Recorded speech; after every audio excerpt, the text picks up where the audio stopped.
নমস্কার বন্ধুরা, কেমন আছেন সবাই? মাই স্টোরি মাই ব্লগ চ্যানেলের আরও একটি নতুন ভিডিওতে আপনাদের সবাইকে স্বাগত।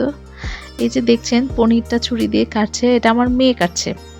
আজকে রাত্রেবেলা বাড়িতে অনেকটা দুধ জমেছিল, তো ভাবলাম যে কি রান্না করব বুঝে পাচ্ছিলাম না।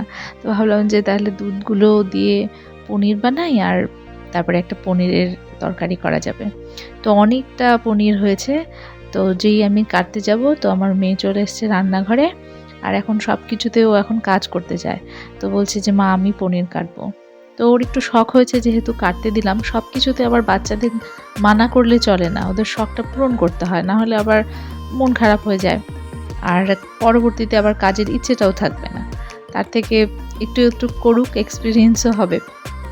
আর ছুরি কাঁচি ধরাতে না আমার মেয়ে মানে এক্সপার্ট, কি বলবো, মানে অনেক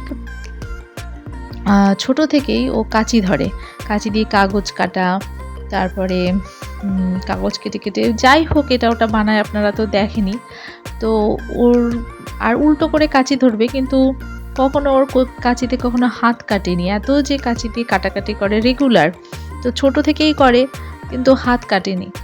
তো ওই ভয়টা নেই যে এখন আর তো আমি ভয় পাই না। আগে যাই হোক কাটতে গেলে আমি দেখতাম যে কেমন করে কাটছে, তো এখন নিশ্চিন্তে থাকি, কারণ ওটা ছুরি কাঁচিতে কাটার ওর অভ্যেস আছে, অভ্যেস হয়ে গেছে। তবু ছুরি ধারালো ছুরিগুলোকে একটু সরিয়েই রাখি, কারণ কাঁচিটা দিয়ে কাটে ওটাই ঠিক আছে। কিন্তু যেগুলো থার্মোকল কাটার ছুরি সেগুলো কিন্তু আমি ওকে দিই না, কারণ ওগুলো খুবই ধারালো, ওগুলো মানে বড়দেরকেও সাবধানে কাটতে হয়, ওই জন্য ওগুলো আমি একদম রান্নাঘরে রেখে দিয়েছি। জানেন তো, যেমন কিছু কিছু জিনিস যেটা বললাম যে থার্মোকল কাটার বা কার্ডবোর্ড কাটার যে ছুরি, তারপরে আমার কিছু ব্রাশ, রং করার ব্রাশ, এগুলো আমি মানে হাতের কাছে, ও যে হাতে পাবে কোনো ডেস্কের মধ্যে যে রাখবো সেটা রাখিনি। আমি একদম রান্নাঘরের যে সমস্ত জায়গায় আমি কাচের বাটি টাটি রাখি সেগুলোর পেছনে আড়াল করে নিয়েছি, মানে আমিও চেয়ার পেতে নিলে তবে আমি ওগুলো হাতে পাবো, ও যাতে সহজে নাগাল না পায় এরকম জায়গাতেই রেখেছি। আর এই যে পনিরটা দেখলেন, পনিরটা দিয়েই যে আলু, ফুলকপি আর মটরশুঁটি দিয়ে ঝোল করব। তো রাত্রিবেলা এই একটা আইটেম, আর হয়তো বা একটু বেগুন ভাজা করে নেব, আর খুব বেশি কিছু করব না। আর অনেকটা পনির হয়েছে, তো তো একটা তরকারিতেই হয়ে যাবে। তো এখানে দেখতেই পেলেন যে ঝোলটা ফুটে গেছে, আর পনিরগুলো দিয়ে আমি একটু সময় ঢেকে দেবো, তাহলে পনিরটা নরম হয়ে যাবে। আর পরে নামিয়ে দিয়েছিলাম গরম মশলা দিয়ে। আর এইদিকে আজকে আমার অনেক গ্রসারি জিনিস এসছে, সেটা হচ্ছে এখানে ডালগুলো ঢেলে নিচ্ছি। 3 রকমের ডাল আনা হয়েছে, মসুর, মুগ আর ছোলা, আর চিনিটাও একটু বেশি করে আনা হয়েছে।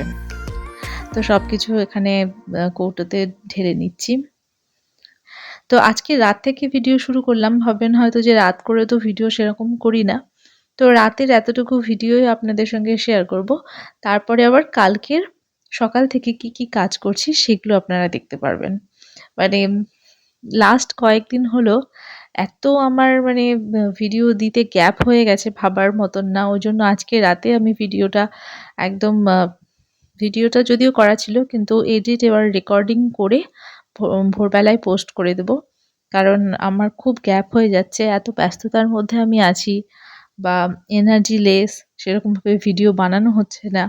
সবকিছু মিলিয়ে মানে অনেকটা গ্যাপ হয়ে যাচ্ছে। এরকমভাবে কিন্তু মেনটেন করলে হয় না, এরকম আমার কখনো হয়নি। যত আমি 2.5 বছর ধরে ভিডিও করছি, তার মধ্যে আমার গ্যাপে গ্যাপে মানে এতটা গ্যাপে ভিডিও আমি কখনো দিইনি। কিন্তু খুব ইরেগুলারিটি হয়ে যাচ্ছে। আর ইরেগুলারিটি হলে কি হয়, যে অডিয়েন্সগুলো থাকে তারাও কিন্তু চলে যায়। তখন কিন্তু তারা আপনাকে খুঁজে পাবে না, যারা আপনার ভিডিও দেখে। তখন দেখছি যে কোনো নোটিফিকেশন আসছে না, তখন কিন্তু আপনার ভিডিও থেকে ইন্টারেস্টটা হারিয়ে যাবে। ওই জন্য রেগুলারিটি মেনটেন করতে হয়। তো এখানে চিনিটাও ঢেলে নিলাম। তারপরের দিন সকালবেলায় অনেক কাজ আমার আজকে না, মানে এতটা কাজের রুটিনই আপনাদের সঙ্গে আজকে শেয়ার করি। আজকে না হয় অন্যান্য বকবকানি বা লেকচার, জ্ঞান দেওয়া বা নিজের মনের অবস্থা যেগুলো আমি বলি, মন খারাপ হলে যে সমস্ত কথাগুলো বলি, বা মন ভালো থাকলেও কিছু কিছু কথা বলি, সেগুলো না হয় বাদই দিলাম। আজকে এই যে সারাদিন কি কি কাজ করছি সেটাই আপনাদের সঙ্গে শেয়ার করি। সকালে তো অনেক কাজই করছি, তার মধ্যে প্রথমেই এই যে দেখতে পাচ্ছেন একটা ব্ল্যাঙ্কেট ধুয়েছি, 2 টো বেড কভার ধুয়েছি, বালিশের কভার, তার সাথে জামা কাপড় তো আছেই। আর প্রচণ্ড হাওয়া হচ্ছে, ঝোড়ো হাওয়া যাকে বলে। কিন্তু সৃষ্টি আমার খুব সাহায্য করছে, এটা ওঠা জামা কাপড় এনে দিচ্ছে। আর করেছে কি, আমার যে ভারী ভারী ঝাউ গাছগুলো ছিল টবে, তো দেখছে যে ওগুলো পড়ে গেছে।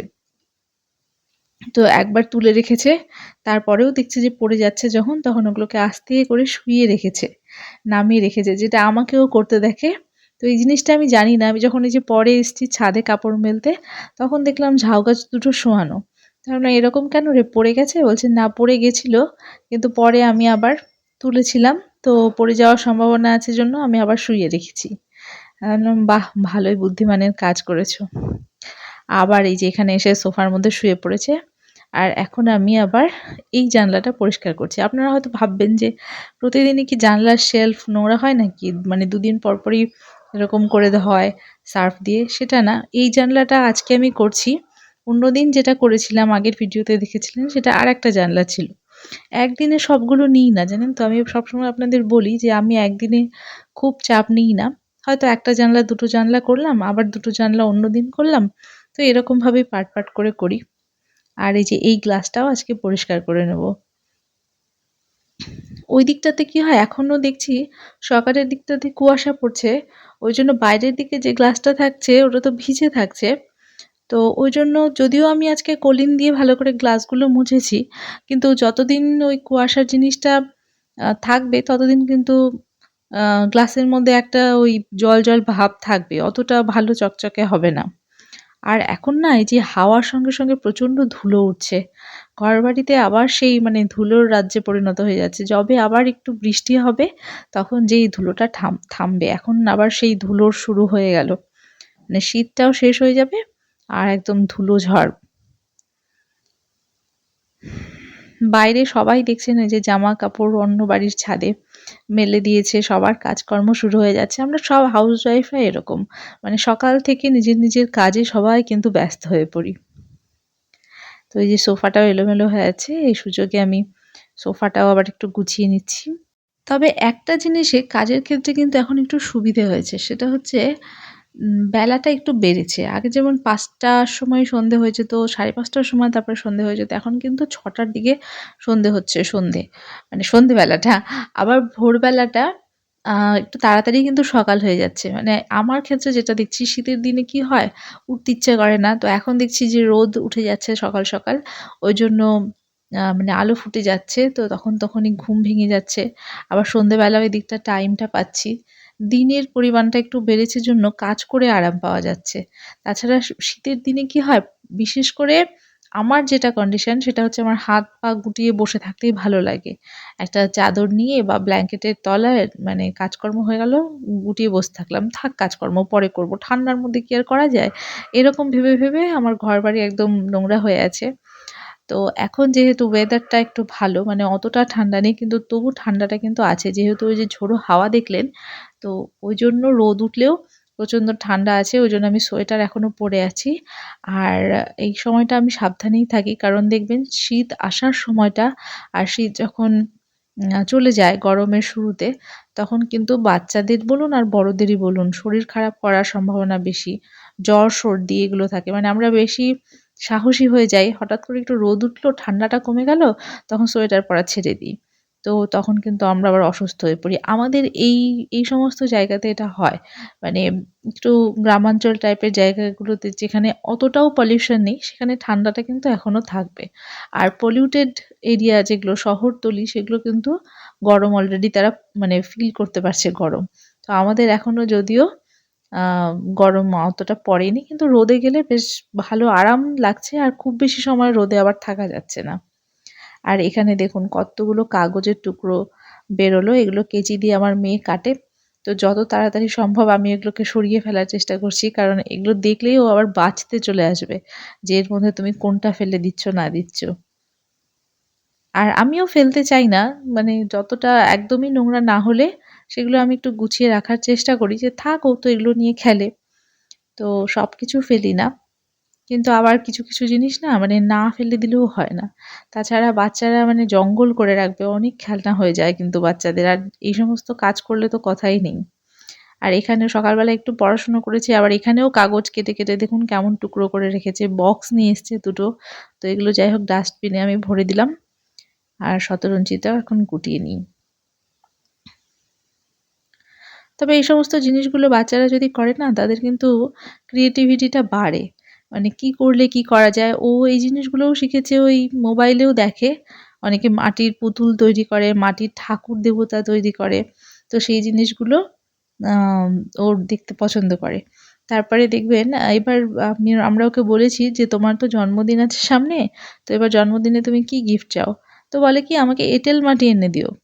মানে এঁটেল মাটি দিয়ে ও নানা রকমের খেলনা, পুতুল এই সমস্ত জিনিসগুলো তৈরি করবে। তো এইজন্যই ওর এই মাটির ডিমান্ড। তো এই ছোটখাটো ডিমান্ডই আমার মেয়ের আছে। খুব বেশি কিছু চাহিদা নেই। আমার মতনই অনেকটা। আমার নিজেরও সেরম কোনো চাহিদা নেই। প্রয়োজনীয় সামগ্রীটুকু থাকলেই হলো। তো যাই হোক, আজকের ভিডিওটায় দেখুন আমার ব্যালকনির গাছগুলোতে আবার জল দিতে শুরু করে দিয়েছি। তো বেশি বড় ভিডিও করলাম না। আর এই গাছগুলোর সৌন্দর্য এখন একটু ঢাকা পড়েছে ধুলো দিয়ে। তো আজকে সেরকমভাবে স্প্রে করে দিলাম না, শুধু জল তেষ্টা মিটিয়ে দিলাম। তাহলে ভিডিওটা শেষ করছি। দেখার জন্য অনেক অনেক ধন্যবাদ।